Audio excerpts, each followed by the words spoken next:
Hello friends, in this video I'm going to show you how to fix a Insinkerator sink disposer. If I turn it on, it makes a humming noise and it doesn't really work.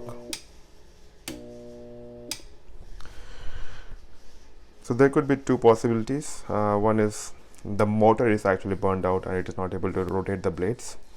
And the second reason could be there is something stuck which is resisting the movement of the rotor. So if it is a burned out motor, in that case I have to replace the disposer entirely.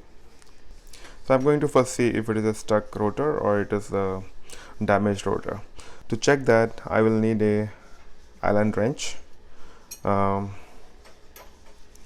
looks like this, so that you can insert into the base of the Insinkerator from the under the sink, and you should be able to rotate it, so that will manually rotate the blade inside.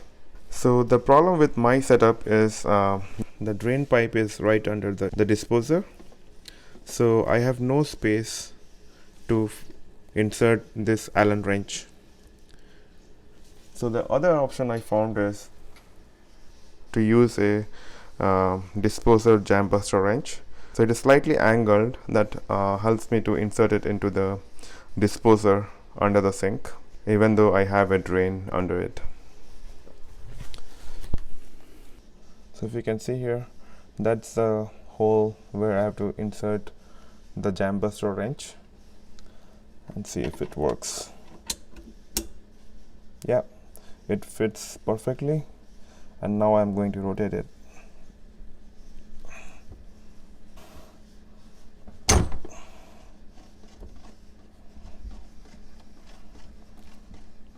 Yeah, looks like the block is now gone and I can move it freely.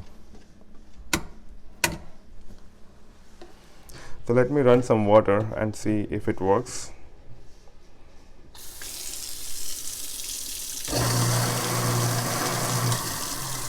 Nice. So that was an easy fix, how you can fix a blocked sink disposer. So this sink disposer wrench is available in any hardware store for $7. I hope this video was useful to you. If you like it, please like, share and subscribe. Thank you very much.